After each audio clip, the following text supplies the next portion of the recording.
এর মধ্যে সবচেয়ে যেটা গুরুত্বপূর্ণ, আমরা এক কথায় বলি যে বাংলাদেশের মাস্টার মাইন্ড প্রকল্প, সেটি হলো পদ্মা ব্যারেজ। প্রায় ৩৫,০০০ কোটি টাকার এই প্রজেক্ট আজকে অনুমোদন হয়েছে, যেখানে বাংলাদেশের ৩ ভাগের 1 ভাগ অঞ্চল, 24টা জেলা, 7 কোটি মানুষ, 37% তারা উপকারভোগী। জনস্বার্থে জনগুরুত্বপূর্ণ বিদায় এই প্রকল্পটি আজকে অনুমোদন হয়েছে। এই জন্য আমি মনে করি যে এই প্রকল্পটি বাস্তবায়নের মধ্য দিয়ে যে বাংলাদেশের দীর্ঘদিনের যে দক্ষিণ পশ্চিমাঞ্চল, উত্তরাঞ্চল, সেই দিকের মানুষ সবচেয়ে বেশি উপকার পাবে এবং দেশে যে একটা উপকার সুবিধা রেভিনিউর দিক থেকে, সেটা আমরা এই প্রজেক্টটা শেষ হলে সবচেয়ে বেশি অর্জন করতে সক্ষম হব। আরেকদিকে আপনারা জানেন যে ফারাক্কা ব্যারেজের কারণে আমাদের ওই অঞ্চল শুষ্ক মৌসুমে, যেখানে 15% পানি আমরা পাই, এটা তো সেখানে একটা শুষ্ক মৌসুমে একটা বিশাল খরার সৃষ্টি হয়। আমরা এই পদ্মা ব্যারেজ করার মাধ্যমে সর্বোচ্চ বেনিফিটটা আমরা ওই অঞ্চলের মানুষকে দিতে পারবো। সেটা কৃষিখাতে হোক, সুন্দরবনের জন্য হোক, যেহেতু প্রচুর লবণাক্ততা হয়ে যায়, জলবদ্ধতা তৈরি হয় এবং পদ্মার সঙ্গে যে কানেক্টেড খালগুলো আছে, নদীগুলো আছে, সেগুলো ডিসকানেক্ট হয়ে যায় এবং পানি প্রত্যাহার হওয়ার কারণে এই সমস্ত সমস্যা তৈরি হয়। সব দিক বিবেচনায় এই প্রজেক্টটিকে আমরা এই জন্য বলছি যে মাস্টার মাইন্ড প্রকল্প, যেটা আমাদের নির্বাচনী প্রতিশ্রুতি ছিল, ইশতেহারে ছিলেন মাননীয় প্রধানমন্ত্রী জনাব তারেক রহমান নির্বাচনের পূর্বে রাজশাহীতে গিয়ে জনসাধারণের সামনে সেটা বক্তব্য রেখেছিলেন, কমিটমেন্ট করেছিলেন। আজকে সেটা বাস্তবায়নের জন্য আমাদের এই প্রকল্পটি একটাকে অনুমোদিত হয়েছে। এর সঙ্গে আরও 6টা প্রকল্প অনুমোদিত হয়েছে, যেগুলা খুব বেশি দৃশ্যমান, খুব সহসায় আস্তে আস্তে হবে ইনশাল্লাহ। 6টার মধ্যে এগুলো কিছু সংশোধিত ছিল। বিগত যে ইন্টেরিয়ার গভর্নমেন্ট, ওনারা কয়েকটা প্রজেক্ট করেছিলেন, তার মধ্যে স্থানীয় সরকার মন্ত্রণালয়ের প্রজেক্ট রয়েছে, কৃষিভিত্তিক প্রজেক্ট রয়েছে। আমি স্পেসিফিক এই মুহূর্তে বলছি না, এই মুহূর্তে যেটা আমাদের সবচেয়ে বেশি প্রায়োরিটি, সেটাই আপনাদের সামনে তুলে ধরলাম। কত পানি এখানে সংরক্ষণ করতে পারবো এবং এটা কত জমিতে আপনি ফসলের সুবিধা দিতে পারবো, এই বিষয়গুলো এটা আমাদের সেই যে অঞ্চল, বাংলাদেশের 3 ভাগের 1 ভাগ, যেখানে 7 কোটি মানুষ এর সর্বোচ্চ সুবিধা পাবে। বলা যায় কুষ্টিয়া, ফরিদপুর, বরিশাল, যশোর, খুলনা, ওই অঞ্চলগুলা, সেখানে 24টা জেলার জনসংখ্যা, জনগণকে আমরা সম্পৃক্ত করতে পারবো এবং এর ফলে আমরা যে সুবিধাটা পাবো, এই সুবিধাটা আমি ইতিমধ্যে ব্যাখ্যা করেছি, যার কারণে এই প্রজেক্টটা সবচেয়ে বেশি গুরুত্বপূর্ণ। এটা সম্পূর্ণ জিওবি ফান্ড, আমাদের গভর্নমেন্ট, আমরা এই ফান্ডটা 7 বছর লাগবে এই প্রজেক্টটা শেষ করতে। 2033 সনে এই প্রজেক্টটা শেষ হবে।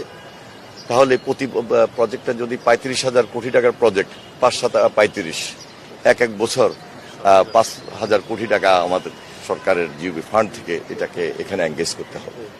তবে এইটা ফার্স্ট ফেজ। সেকেন্ড ফেজে আরো কিছু থাকবে, যেখানে আমরা ওই অঞ্চলে একদিকে একটা স্যাটেলাইট, 7টা স্যাটেলাইট টাউন গড়ে উঠবে। তার পাশাপাশি সেখানে এই প্রজেক্টের মধ্যে 3টা হাইড্রো ইলেকট্রিক পাওয়ার প্ল্যান্ট রয়েছে, সেখানে নেভিগেশন লক রয়েছে, সেখানে ফিশ পাস রয়েছে। সুতরাং সবকিছু মিলে অত্যন্ত গুরুত্বপূর্ণ এবং এই প্রকল্পটা দেশবাসীর জন্য সবচেয়ে বেশি গুরুত্বপূর্ণ। এই যে সামনের যে বাজেট, সামনের যে অর্থ বছর, আমরা তো ইনশাল্লাহ খুব সহজে আমরা শুরু করব, যার কারণে আজকে এই একটাকে এটা অনুমোদন হয়েছে। 34,494 কোটি টাকা।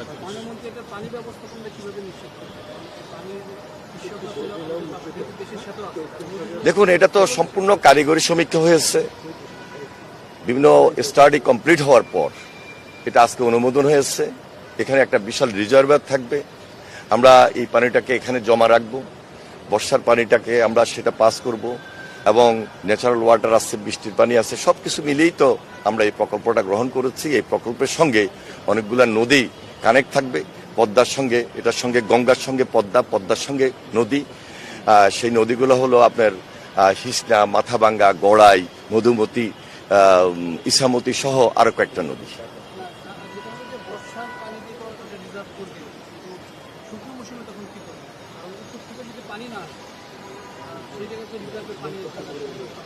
আমরা তো দেখুন যে এখানে আগেই বলেছি একটা টেকনিক্যাল দিক। এখানে বর্ষার পানির বাহিরেও আমাদের খাল খনন প্রক্রিয়া যখন আমাদের সারফেস ওয়াটারটা থাকবে এটার সঙ্গে কানেক্টেড, আর রিজার্ভারের মধ্যে তো আমরা পানিটাকে রিজার্ভে করব। আর রিজার্ভটা করার ক্ষেত্রে তো টেকনিক্যাল দিকটাই সবচেয়ে বেশি গুরুত্বপূর্ণ। বর্ষার পানি, তারপরে আপনার যখন শুষ্ক মৌসুমের আগে যখন বর্ষার পানি, প্লাবনের পানি থাকবে, তারপরে আমরা ওইটাকে রিজার্ভ করে রাখার জন্য যা যা কিছু দরকার, গভীরতা, সেদিক উল্লেখ করেই তো আমাদেরকে এই পানিটাকে রিজার্ভ করতে হবে, এবং এই রিজার্ভ থেকেই তো এটা নদীতে যাবে, খালে চলে যাবে। প্রযুক্তিগত সহযোগিতা 30 বছর পূর্ণ হয়ে যাচ্ছে, সেক্ষেত্রে এই চুক্তি নবায়নের বিষয়টা যদি একটু, গঙ্গা চুক্তি তো 30 বছর পূর্ণ হয়ে যাচ্ছে। হ্যাঁ, সম্পূর্ণ আমাদের স্বার্থ সংশ্লিষ্ট। আমাদের টেকনিক্যাল টিম কাজ করছে গঙ্গা চুক্তি নিয়ে। আশা করছি যে এই বছরেই আমরা এটাকে রিভিউ করব, এবং পার্শ্ববর্তী দেশ ভারত, তাদেরও সেখানে স্টাডি কাজ করছে। সেই জন্য আমাদের যে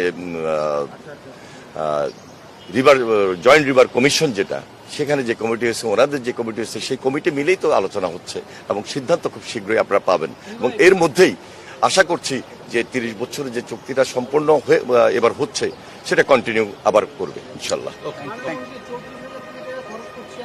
34,000-এর বেশি।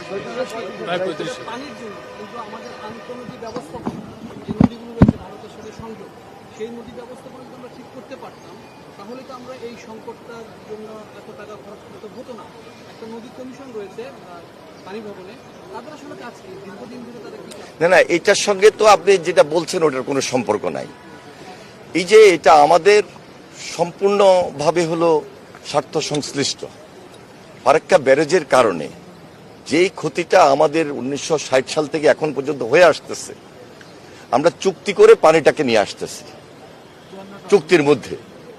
সুতরাং এখন আমরা যেটা করব, যে রাজবাড়ির ফাংশায় এখানে আমরা যে ব্যারেজটা তৈরি করব, এই ব্যারেজটা তৈরি করার অর্থ হলো এখানে একটা রিজার্ভার গড়ে ওঠা, এবং পদ্মা এই পানি যেটা শুষ্ক মৌসুমে শুকিয়ে যায়, তার আগেই আমরা একদিকে খননের মাধ্যমে সেখানে পানি জমিয়ে রাখা, বৃষ্টির পানি, বন্যার পানি, সেটাকে জমিয়ে রেখে বিভিন্ন নদীর থেকে নদীর সঙ্গে, এই পদ্মার সঙ্গে, খালের সঙ্গে যে কানেক্টেড করে দিব, তাহলে তো আমরা এই রেজাল্টটা পাচ্ছি। এবং 54টা নদীর হিস্সায় কিন্তু এখানেই নয়, 54টা নদী তো অনেকগুলা স্তর আছে, অনেকগুলা জায়গা আছে সেখানে। সুতরাং এটা হলো একটা স্পেসিফিক জায়গা, এখানে হয়তো 4, 5, 6, 7, 8টা নদী। এই ক্ষেত্রে উজানের যে দেশগুলো, তাদের সাথে এটা সম্পূর্ণ আমাদের স্বার্থের ব্যাপার। এটা তো আলোচনার খুব একটা প্রয়োজন নাই। যেটা আলোচনার দরকার গঙ্গা চুক্তি, সেটা নিয়ে আমি বলেছি। ধন্যবাদ।